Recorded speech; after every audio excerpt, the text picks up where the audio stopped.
جو نوجوان زنا کرتے ہیں انہیں پتہ ہونا چاہیے، حدیث پاک میں آتا ہے کہ جو زنا کرتا ہے اور پھر نہاتا ہے، غسل کرتا ہے، تو اس کے ہر غسل کے قطرے کے ہر قطرے کے بدلے میں 1 سال کا گناہ اس کے نامہ اعمال میں لکھا جاتا ہے۔ تو جتنے قطرے ہوں گے اتنے سال کا گناہ اس کے نامہ اعمال میں لکھا جائے، اور جتنے قطرے گرتے ہیں زنا کے غسل کے بعد اس سے شیاطین پیدا ہوتے ہیں، وہ سارے شیاطین قیامت تک پاپ کریں گے، اور ان سب کے پاپ کا عذاب اس کے سر ڈالا جائے گا جس کے زنا کے غسل سے وہ شیاطین پیدا ہو۔ اور دوسری طرف حدیث پاک میں آتا ہے کہ جو نکاح کرتا ہے اور نکاح کرنے کے بعد جائز ملاقات بیوی سے کرتا ہے اور پھر غسل کرتا ہے، تو ہر قطرے کے بدلے میں 1 سال کی عبادت کا ثواب لکھا جاتا ہے، اور جتنے قطرے ہوتے ہیں ان کی تعداد کے برابر فرشتے پیدا کیے جاتے ہیں، اور قیامت تک وہ جتنی عبادت کریں گے اس سب کا صلہ اس کو ملے گا جس کے غسل کے قطرے کی تعداد کے برابر وہ فرشتے پیدا ہوئے۔ بہت سستا سودا ہے، اس لیے نکاح کرو۔ اور نکاح کی ضرورت ہے، میں اپنے بڑوں سے معافی مانگتے ہوئے کہوں، نکاح کی اگر ضرورت ہے، گھٹ گھٹ کے نہیں رہنا گھر میں، اپنے ماں باپ کے کان میں کہہ دینا میری شادی کر دو، یہ کوئی بری بات نہیں۔ چھپ کے زنا کرنے سے اچھا ہے، چھپ کے زنا کرنے سے اچھا ہے کہ ماں باپ کے کان میں کہے، خود نہیں کہہ سکتے بھابھیوں سے کہلوا دو، بھائیوں سے کہلوا دو، دوستوں سے کہلوا دو، میری شادی کر دو، یہ کوئی گناہ نہیں۔ کچھ لوگ کہتے ہیں شرم آئے گی، اگر کوئی نوجوان کہتے میری شادی کر دو تو عورتیں باتیں کرتی اللہ اس کو کیا ہو گیا، یہ پاگل تو نہیں ہو گیا، یہ ہمارے خاندان کی روایت تھی، اتنا بدبخت نکلا، اتنا مجرم نکلا، اتنا گندا نکلا، کہہ رہا میری شادی کر دو۔ میری بہن زنا سے تو بہتر ہے نا وہ کہہ رہا ہے میری شادی کر دو۔ میں اپنے جوانوں کے ساتھ ہوں، میں تمہارے ساتھ، کہو اپنے ماں باپ سے، اور ماں باپ سے کہتا ہوں میرے بھائی اس سے پہلے کہ تیرے بچے تجھ سے کہے میری شادی کر دو تجھے کر دینا چاہیے۔ ہاں کچھ لوگ کہتے ہیں مولانا کھلائیں گے کیا؟ میں نے کہا اللہ رزاق ہے، جو مرغیوں کو بھوکا نہیں رکھتا وہ تیری بہو کو کب بھوکا رکھے گا؟ اور جس رسول نے فرمایا صلی اللہ علیہ وآلہ وسلم کہ نکاح کرو مالدار ہو جاؤ، میرا تجربہ ہے جس نے بھی نکاح کیا وہ مالدار ہوا، شرط یہ کہ گناہ چھوڑ دے نکاح کے بعد۔ ہاں، اور بیٹیوں سے بھی کہتا ہوں، بیٹیوں سے بھی کہتا ہوں کہ اگر ان کو یہ حاجت ہو کہ ان کا نکاح ہونا چاہیے تو وہ کسی کا ہاتھ پکڑ کر بھاگنے کی بجائے وہ شرافت کے ساتھ اپنی ماں کے کان میں کہہ دے کہ میری شادی کر دیجیے، یہ بھی کوئی عیب نہیں، بیٹیوں کے لیے بھی عیب، کیونکہ جتنے حقوق بیٹوں کے اتنے حقوق بیٹیوں کے۔ جام نگر والوں یہ نہیں کہنا میں بگاڑنے کے لیے، واللہ کسی کا ہاتھ پکڑ کر بھاگنے سے تو اچھا ہے نا کہ تیرے کان میں تیری بیٹی کہہ دے کہ میری شادی کر دو۔ یہ کوئی جرم نہیں ہے، یہ کوئی گناہ نہیں ہے۔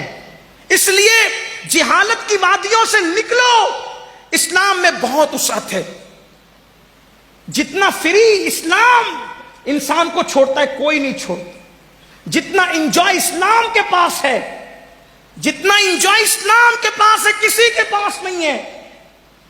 ہاں، اور مذہب میں دھارمک ہے تو بائک پہ بیوی کو لے کے نہیں گھوم سکتے، توجہ کرنا، اور مذہب میں آدمی دھارمک ہے، مذہبی ہے، بیوی کو بائک پہ لے کے نہیں گھوم سکتا۔ میں نے کہا چھوڑ یار، ایسا دھارمک پن کیا چیز، میرے نبی نے تو سنت بنا دیا بیوی کو اپنی سواری پر بٹھانا۔ اتنا انجوائے ہے کسی مذہب میں؟ اوروں کے یہاں تو بیویاں ہی نہیں ہیں، اسی لیے سفید داڑھی ہونے کے بعد بھی زنا کے جرم میں لوگ جیل کی سزائیں کاٹتے ہیں۔ ہمارے یہاں تو الحمدللہ نکاح سنت ہے، نکاح عبادت ہے، نکاح مذہب کا حکم ہے، نکاح پسندیدہ ہے۔ نکاح کرنے سے ارے یہ کیا ثواب کم ہے کہ جتنے غسل کے قطرے اتنے سال کی عبادت؟ ذرا کاؤنٹ تو کر لو، مجھے بتاؤ نا، ہے کسی مذہب میں؟ میں کسی مذہب کو گالی نہیں دے رہا ہوں، لیکن اپنے مذہب کا حسن بیان کر رہا ہوں۔ جس مذہب میں غسل کرنے پر بھی شادی کے بعد یہ ثواب ہو، آپ بتائیں نا، ہے کہیں؟ فرشتوں کی اتنی تعداد پہ پیدائش ہو رہی ہو، عبادت کر کے ان کا اجر ہمیں مل رہا ہو، تو کوئی بیوقوف ہے، کوئی نادان ہے خود کی بیوی کو چھوڑ کر زنا کے اڈے پہ جائے گا؟ یہ فضیلتیں اسی لیے بیان ہوئی کہ جرائم پر روک لگے۔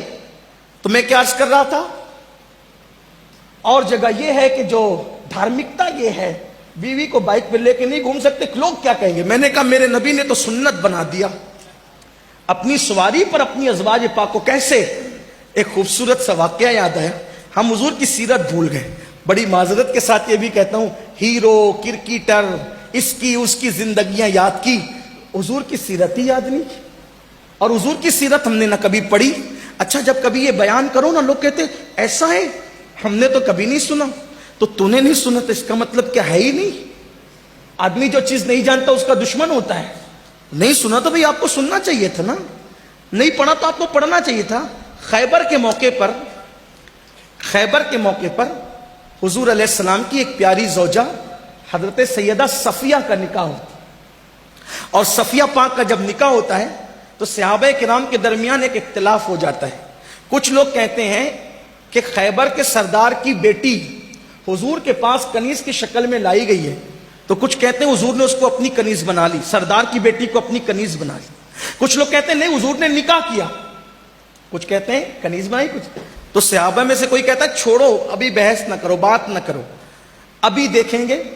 حضور جب اس خاتون کو اپنے ساتھ لے کے چلیں گے تو اگر حضور پردہ کروائیں گے تو سمجھ لیں گے کہ حضور نے نکاح کیا, اور اگر حضور پردہ نہیں کروائیں گے تو کیا سمجھیں گے کہ حضور نے اس کو اپنی کنیز بنا لی.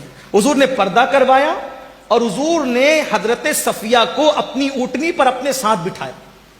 تو چونکہ ان کے قبیلے میں جنگ تھی تو جنگ کی وجہ سے وہ سو نہیں سکی تھی, تو بہت جاگی ہوئی تھی. بھائی اگر کہیں فساد ہو رہا ہو تو کیا کچھ لوگ بیٹیاں اور بچے پلنگ پہ گدے ڈال کر کے سوئیں گے؟ نہیں ہوگا نا ایسا. تو وہ تو ہر آدمی تو جاگتا رہے گا, ٹینشن میں رہے گا. جنگ تھی, جنگ کے حالات تھے. سیدہ صفیہ سو نہ سکی.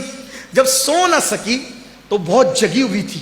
اب جب حضور کے پاس آئی, دیکھو یہ بھی حضور کا طریقہ تھا, جب آئی نا سردار کی بیٹی تھی, کنیز بنا کر لائی گئی, تو سرکار نے فرمایا دیکھو تم سردار کی بیٹی ہو, اگر تم چاہو تو تمہارے ساتھ نکاح کر لیں, اور اگر تم چاہو تو ہم تمہیں آزاد کر دیتے, تم اپنے باپ کے پاس چلی جاؤ, تم سردار کی بیٹی ہو.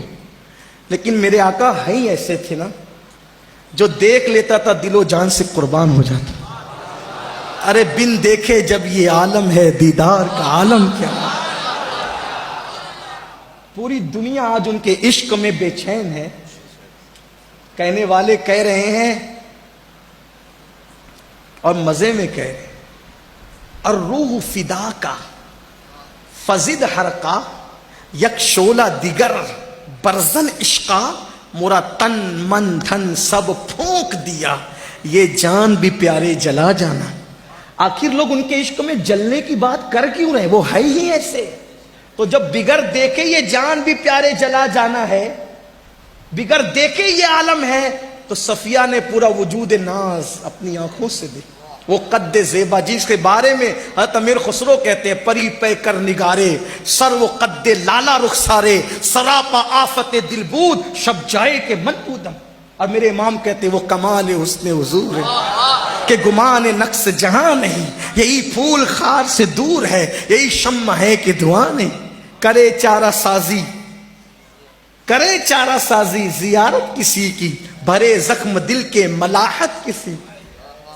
حسن تیرا سا نہ دیکھا نہ سنا, کہتے ہیں اگلے زمانے والے, جگمگا اٹھی میری گور کی خاک, تیرے قربان چمکنے والے. کیا مہکتے ہیں مہکنے والے, بو پہ چلتے ہیں بھٹکنے والے. صفیہ سے کہا صفیہ اگر چاہو ہم تمہیں آزاد کرتے ہیں, اپنے باپ کے پاس چلی جاؤ, ہم عزت داروں کی عزت کرتے ہیں, اور اگر چاہو تو تمہیں نکاح میں لیا جائے. صفیہ کہتی ہے آپ کے پاس آ کر کوئی واپس کیسے جانا چاہے گا. صفیہ نے فیصلہ کیا سیدہ ہم آپ کے ساتھ رہیں گے. نکاح ہو گیا, حضور نے اپنے ساتھ بٹھایا اونٹنی پر. اب جب اونٹنی پہ وہ بیٹھی نا تو بیٹھے بیٹھے وہ یوں کرتی, ایک فیلنگ ہوتی ہے نا, آج جب سواری چلتی ہے تو وہ بیٹھی ہوئی تھی, تو بیٹھے بیٹھے روایتوں میں آتا ہے وہ یوں کرتی تھی. وہ جب یوں کرتی تھی نا تو حضور اپنا ہاتھ ان کے سر پہ رکھ دیتے تھے, اور ہاتھ سے ان کو, اپنے ہاتھ سے ان کو یوں سہارا دیتے تھے, اور کہتے تھے صفیہ صبر کرو تھوڑی دیر میں منزل آ جائے گی, صفیہ صبر کرو تھوڑی دیر میں منزل آ جائے گی. سیدہ صفیہ کہتی ہے نا وہ لذتیں جو تھی نا محبوب کی, کہ میں اونگتی تھی اور سواری سے میرا سر ڈولتا تھا, تو حضور اپنے ہاتھ کا سہارا دے کر کہتے تھے صفیہ صبر کرو ابھی منزل آ جائے گی. تو جس مذہب میں بیوی کو ساتھ بٹھانا اپنی سواری پر, جس